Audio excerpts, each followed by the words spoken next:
Bismillahirrahmanirrahim. Assalamualaikum warahmatullahi wabarakatuh. Sebelum kami membacakan cerita tentang Mus'ab bin Umair yang diutus menjadi duta pertama Islam oleh Rasulullah Shallallahu Alaihi Wasallam, mohon agar kiranya subscribe terlebih dahulu. Baiklah, Mus'ab bin Umair salah seorang di antara para sahabat Nabi. Alangkah baiknya jika kita memulai kisah dengan pribadinya. Seorang remaja Quraisy terkemuka, seorang yang paling ganteng dan tampan, penuh dengan jiwa dan semangat kemudaan. Para mu'arikh dan ahli riwayat melukiskan semangat kemudaannya dengan kalimat seorang warga kota Mekah yang mempunyai nama paling harum. Ia lahir dan dibesarkan dalam kesenangan dan tumbuh dalam lingkungannya. Mungkin tak seorang pun di antara anak-anak muda Mekah yang beruntung dimanjakan oleh kedua orang tuanya demikian rupa sebagai yang dialami Mus'ab bin Umair. Mungkinkah kiranya anak muda yang serba kecukupan bisa hidup mewah dan manja, menjadi buah bibir gadis-gadis Mekah dan menjadi bintang di tempat-tempat pertemuan akan meningkat sedemikian rupa hingga menjadi buah cerita tentang keimanan, menjadi tamsil dalam semangat kepahlawanan? Sungguh suatu riwayat penuh pesona, riwayat Mus'ab bin Umair atau Mus'ab yang baik, sebagai biasa digelarkan oleh kaum muslimin.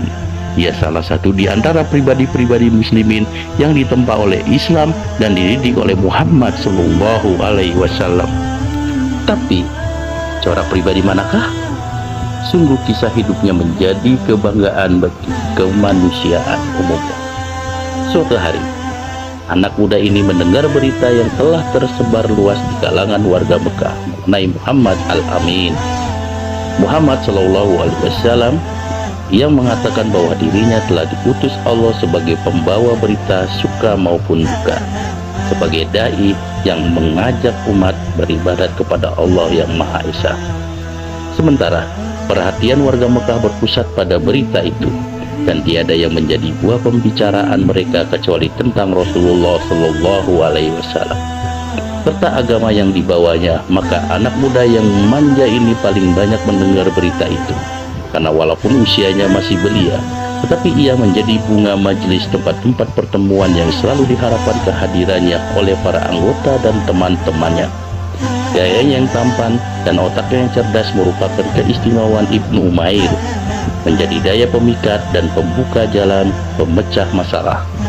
Di antara berita yang didengarnya ialah bahwa Rasulullah bersama pengikutnya biasa mengadakan pertemuan di suatu tempat yang terhindar jauh dari gangguan gerombolan Quraisy dan ancaman-ancaman, yaitu di Bukit Safa dan rumah Arkam bin Abil Arkam. Keraguannya tiada berjalan lama, hanya sebentar waktu ia menunggu. Maka pada suatu senja didorong oleh kerinduannya, pergi ia ke rumah Arkam menyertai rombongan itu. Di tempat itu Rasulullah SAW berkumpul dengan para sahabatnya, tempat mengajarnya ayat-ayat Al-Quran dan membawa mereka salat beribadah kepada Allah yang Maha Akbar. Baru saja Mus'ab mengambil tempat duduk, ayat-ayat Al-Quran mulai mengalir dari kalbu Rasulullah bersama melalui kedua bibirnya dan sampai ke telinga, meresapi hati para pendengar. Senja itu Mus'ab pun terpesona oleh untaian kalimat Rasulullah yang dapat menemui sasaran pada kalbunya. Hampir saja anak muda itu terperangkat dari tempat duduknya karena rasa haru, dan serasa terbang ia karena gembira. Tetapi Rasulullah mengulurkan tangannya yang penuh berkat dan kasih sayang dan mengurut dada pemuda yang sedang panas bergejolak, hingga tiba-tiba menjadi sebuah lubuk hati yang tenang dan damai, tak obah bagai lautan yang teduh dan dalam. Pemuda yang telah Islam dan iman itu nampak telah memiliki ilmu dan hikmah yang luas, berlipat ganda dari ukuran usianya, dan mempunyai keberkataannya hati yang mampu merubah jalan sejarah. Kunnas binti Malik, yakni ibunda Mus'ab, seorang yang berkepribadian kuat dan pendiriannya tak dapat ditawar atau diganggu gugat. Ia wanita yang disegani bahkan ditakuti. ketika Mus'ab menganut Islam, tiada satu kekuatan pun yang ditakuti dan dikhawatirkannya selain ibunya sendiri. Bahkan, walau seluruh penduduk Mekah beserta berhala-berhala, kepala pembesar dan padang pasirnya berupa-rupa menjadi suatu kekuatan yang menakutkan yang hendak menyerang dan menghancurkannya, tentulah Mus'ab akan menganggapnya enteng. Tapi tantangan dari ibunya bagi Mus'ab tidak dapat dianggap kecil. Ia pun segera berpikir keras dan mengambil keputusan untuk menyembunyikan keislamannya sampai terjadi sesuatu yang dikehendaki Allah. Demikianlah ia senantiasa bolak-balik ke rumah Arkam menghadiri majelis Rasulullah, sedang hatinya merasa bahagia dan keimanannya dan sedia menebusnya dengan amarah murka ibunya yang belum mengetahui berita keislamannya.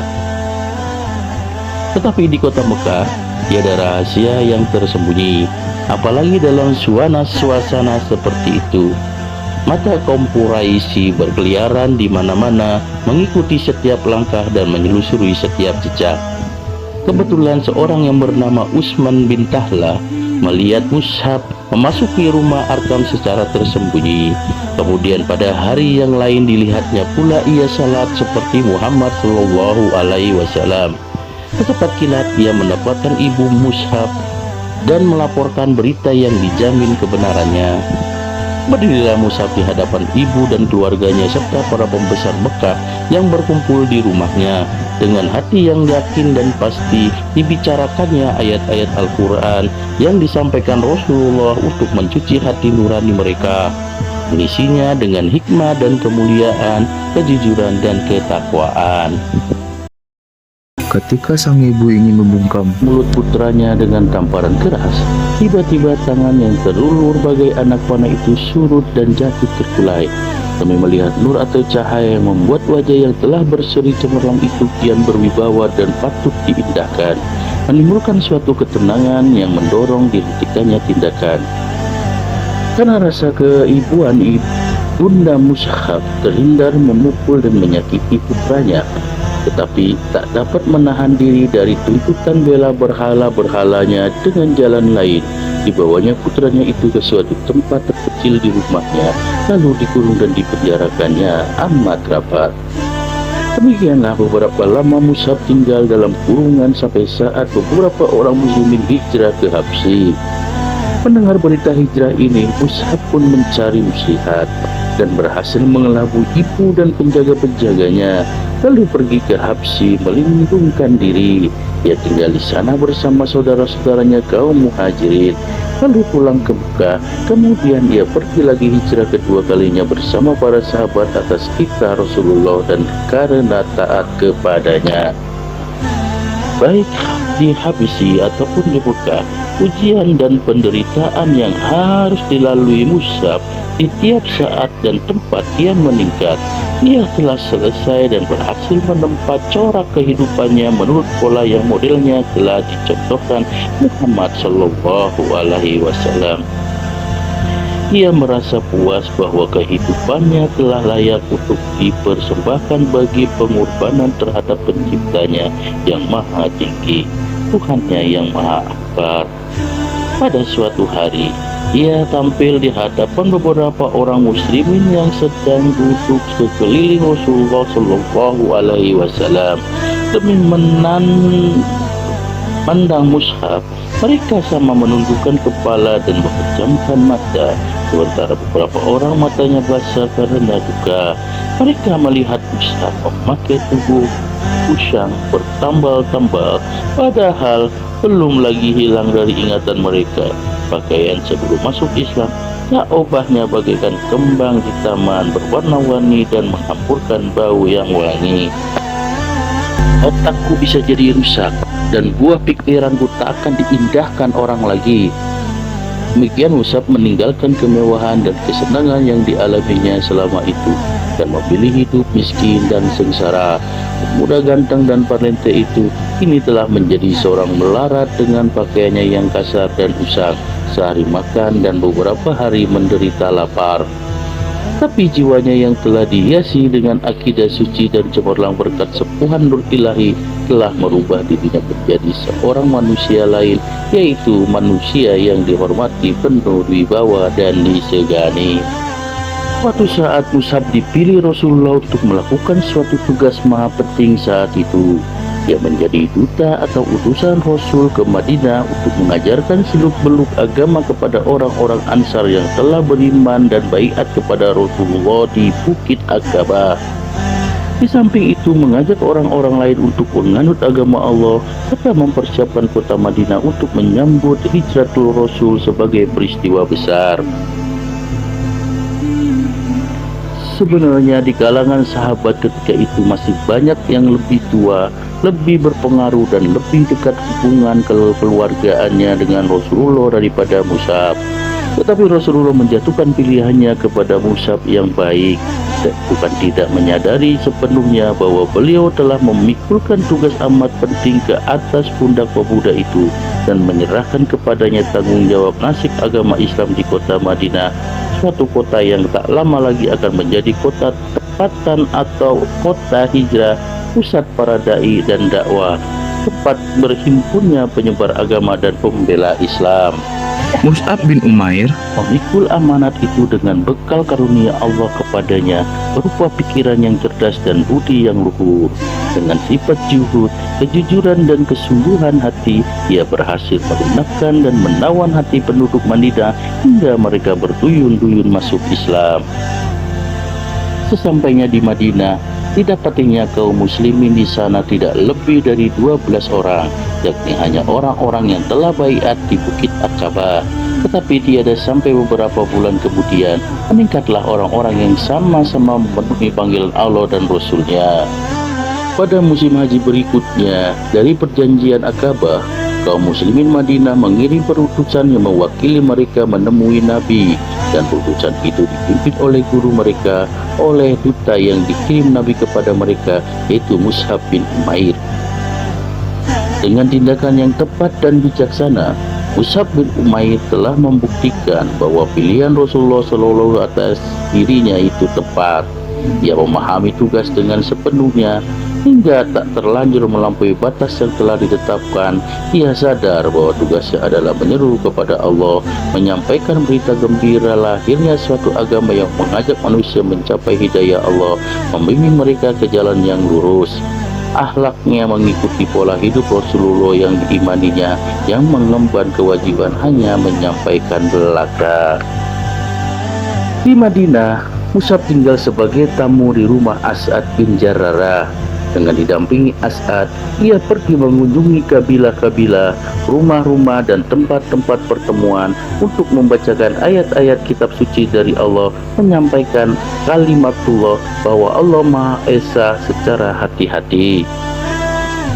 Pernah ia menghadapi beberapa peristiwa yang mengancam keselamatan diri serta sahabatnya, yang nyaris celaka kalau tidak karena kecerdasan akal dan kebesaran jiwanya. Suatu hari, ketika ia sedang memberikan petuah kepada orang-orang, tiba-tiba disergap Usaid bin Hudlair, kepala suku kabilah Abdul Ashal di Madinah. Usaid menodong Mus'ab dengan menyentakkan lembingnya. Bukan main marah dan murkanya Usaid menyaksikan Mus'ab yang dianggap akan mengacau dan menyelewengkan anak buahnya dari agama mereka, serta mengemukakan Tuhan yang Maha Esa yang belum pernah mereka kenal dan dengar sebelum itu. Padahal menurut anggapan Usaid, Tuhan-Tuhan mereka yang bersimpuh lena di tempatnya masing-masing mudah dihubungi secara konkret. Jika seseorang memerlukan salah satu di antaranya, tentulah ia akan mengetahui tempatnya dan segera pergi mengunjunginya untuk memaparkan kesulitan serta menyampaikan permohonan. Demikianlah yang tergambar dan terbayang dalam pikiran suku Abdul Ashal. Tetapi Tuhannya Muhammad Sallallahu Alaihi Wasallam yang diserukan beribadah kepadanya oleh utusan yang datang kepada mereka itu, tiadalah yang mengetahui tempatnya dan tak seorang pun yang dapat melihatnya.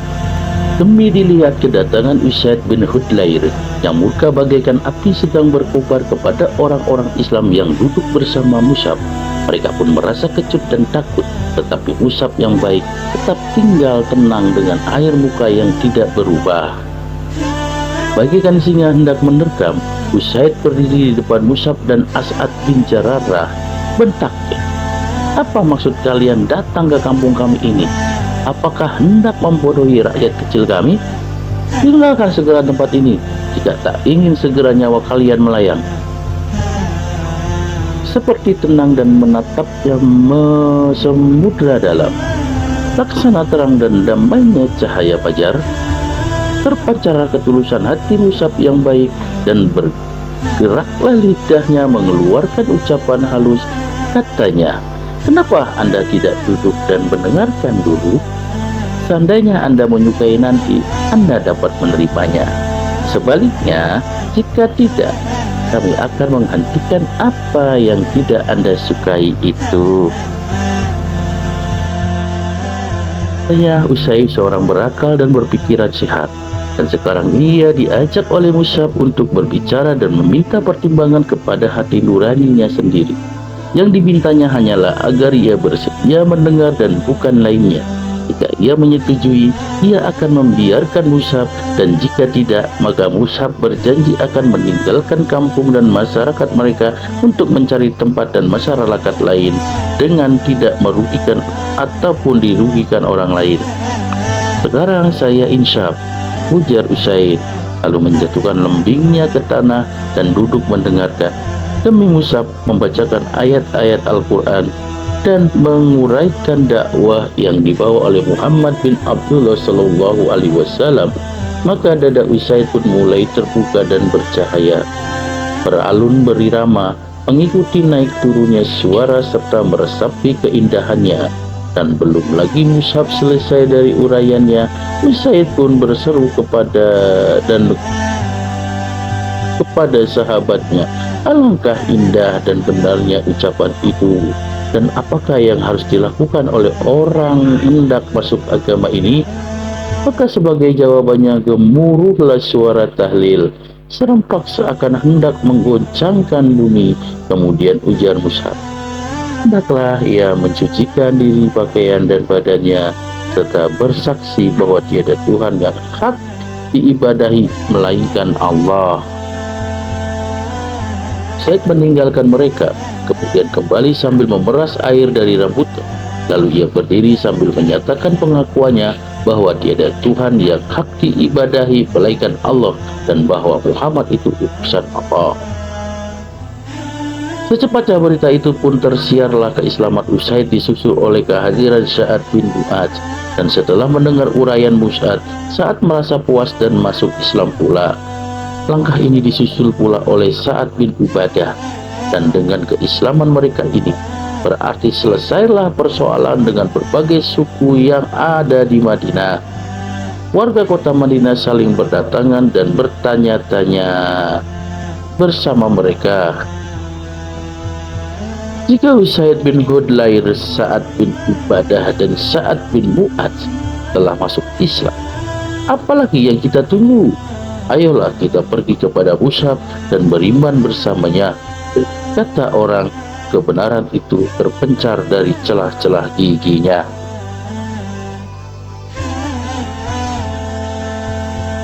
Demikianlah duta Rasulullah yang pertama telah mencapai hasil gemilang yang tiada taranya. Suatu keberhasilan yang memang wajar dan layak diperoleh. Hari-hari dan tahun-tahun pun berlalu, dan Rasulullah bersama para sahabatnya hijrah ke Madinah. Orang-orang Quraisy semakin geram dengan dendamnya. Mereka menyiapkan tenaga untuk melanjutkan tindakan kekerasan terhadap hamba-hamba Allah yang soleh.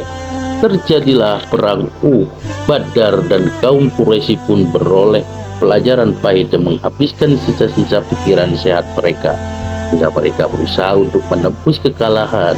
Kemudian datanglah giliran perang Uhud, dan kaum muslimin pun bersiap-siap mengantar barisan. Rasulullah berdiri di tangan barisan itu. Atas setiap wajah orang beriman menyelidiki siapa yang sebaiknya membawa bendera. Maka terpanggillah Mus'ab yang baik. dan pahlawan itu tampil sebagai pembawa bendera. Peperangan berkobar lalu berkecamuk dengan sengitnya. Pasukan panah melanggar, tidak mentaati perintah Rasulullah. Mereka meninggalkan kedudukannya di celah bukit setelah melihat orang-orang musyrik menderita kekalahan dan mengundurkan diri. Perbuatan mereka itu secepatnya merubah suasana hingga kemenangan kaum muslimin beralih menjadi kekalahan.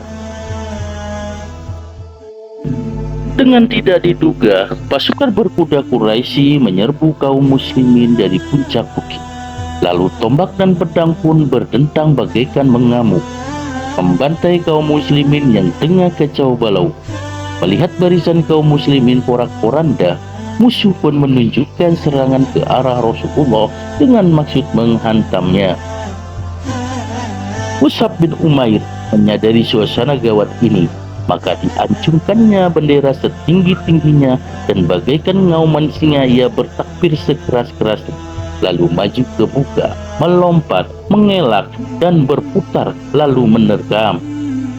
Minatnya tertuju untuk menarik perhatian musuh kepadanya dan melupakan Rasulullah Shallallahu Alaihi Wasallam. Dengan demikian, dirinya pribadi bagaikan membentuk barisan tentara. Sungguh, walaupun seorang diri, tetapi Mus'ab bertempur laksana pasukan tentara besar. Sebelah tangannya memegang bendera bagaikan tameng kesaktian, sedang yang sebelah lagi menebaskan pedang dengan matanya yang tajam. Tetapi musuh kian bertambah banyak juga. Mereka hendak menyeberang dengan menginjak-injak tubuhnya untuk mencapai Rasulullah.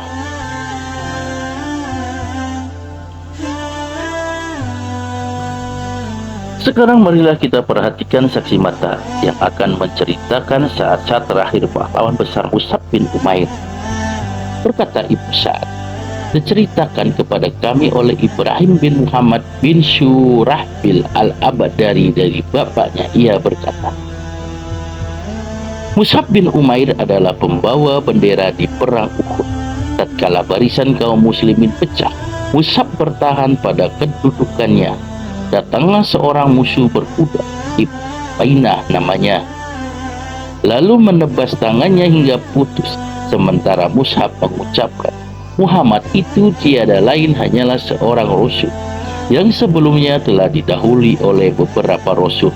Maka dipegangnya bendera dengan tangan kirinya sambil membungkuk melindunginya. Musuh pun menebas tangan kirinya itu hingga putus pula.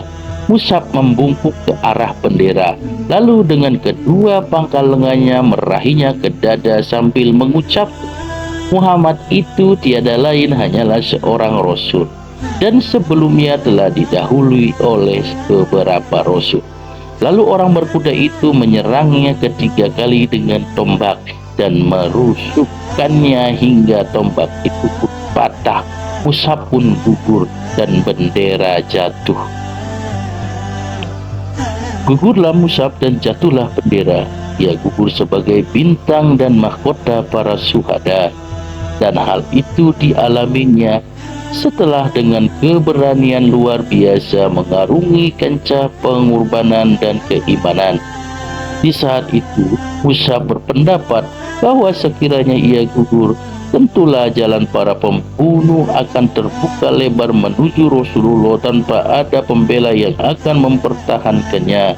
Demi cintanya yang tiada terbatas kepada Rasulullah dan cemas memikirkan nasibnya nanti ketika ia akan pergi berlalu, setiap kali sedang jatuh menerbangkan sebelah tangannya, dihiburnya dirinya dengan ucapan, Muhammad itu tiada lain hanyalah seorang Rasul dan sebelumnya telah didahulu oleh beberapa rasul. Kalimat yang kemudian dikukuhkan sebagai wahyu ini selalu diulang dan dibacanya sampai selesai hingga akhirnya menjadi ayat Al-Quran yang selalu dibaca orang. Setelah pertempuran usai, ditemukanlah jasad pahlawan ulung yang syahid itu terbaring dengan wajah menelungkup ke tanah digenangi darahnya yang mulia.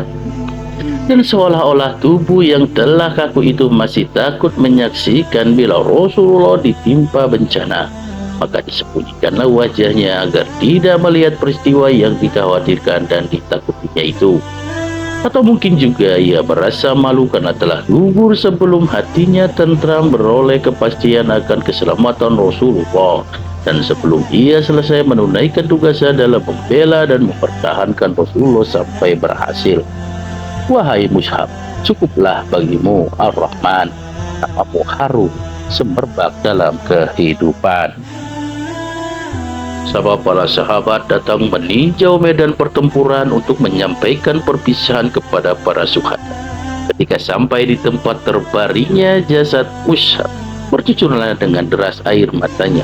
Berkata Ka'bah ibn Murad, kami hijrah di jalan Allah bersama Rasulullah Sallallahu Alaihi Wasallam dengan mengharap keriduannya, hingga pastilah sudah pahala di sisi Allah. Di antara kami ada yang telah berlalu sebelum menikmati pahalanya di dunia ini sedikit pun tidak. Di antaranya ialah Mus'ab bin Umair yang tewas di perang Uhud. Tak sehelai pun kain untuk menutupinya selain sehelai burka. Andainya ditaruh di atas kepalanya, terbukalah kedua belah kakinya. Sebaliknya bila ditutupkan ke kakinya, terbukalah kepalanya. Maka sabda Rasulullah Sallallahu Alaihi Wasallam, tutupkanlah ke bagian kepalanya dan kaki, tutuplah dengan rumput iskir. Betapapun luka pedih dan duka yang dalam menimpa Rasulullah karena gugur pamam amja dan dirusak tubuhnya oleh orang-orang musyrik demikian rupa, tidak bercucurlah air mata Nabi. Dan betapapun penuhnya medan laga dengan mayat para sahabat dan kawan-kawannya, yang masing-masing mereka baginya merupakan panji-panji ketulusan, kesucian dan cahaya. Betapa juga semua itu, tapi Rasulullah tak melewatkan berhenti sejenak dengan jasad dutanya yang pertama untuk melepas dan mengeluarkan isi hatinya. Memang Rasulullah berdiri di depan Mus'ab bin Umair dengan pandangan mata yang pendek bagai menyeluruhinya dengan kesetiaan dan kasih sayang. Dibacakanlah ayat. Di antara orang-orang mukmin terdapat pahlawan-pahlawan yang telah menepati janjinya dengan Allah. Quran surat 33 Al-Ahzab. Kemudian dengan mengeluh memandangi burdah yang digunakan kain tutup, seraya bersabda, Bismillahirrahmanirrahim. Laqad ra'aituka bima kata wa ma biha araku kullata wa la ahsanu lima minka summa anta tas'aitu rosi fil burdah.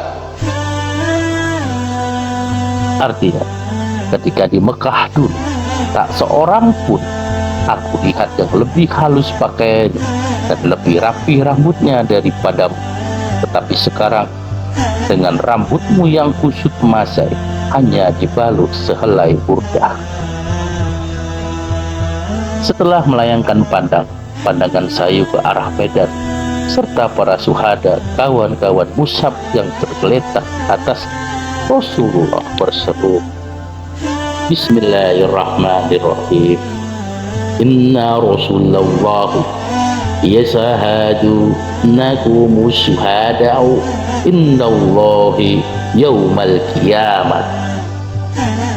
Artinya, sungguh Rasulullah akan menjadi saksi nanti di hari kiamat. Tuan-tuan semua syuhada di sisi Allah. Kemudian sebelum paring ke arah sahabat yang masih hidup, sabdanya, Bismillahirrahmanirrahim. Ayyuhan nasu juruhum wa'tuhum wassalimu alaihim fawalladhi nafsi biyadihi la yusallimu alaihim muslimun ila yaumil qiyamati illa ghadu alaihil salam. Hai manusia, berziarahlah dan berkunjunglah kepada mereka, tetap ucapkanlah salam demi Allah yang menguasai nyawa. Tak seorang pun sampai hari kiamat yang memberi salam kepada mereka, pasti mereka akan membalas. Demikianlah kisah Mus'ab bin Umair duta pertama Rasulullah Shallallahu Alaihi Wasallam. Untuk itu maka ucapkanlah salam para syuhada dan kepada mereka-mereka yang memang mengorbankan nyawanya untuk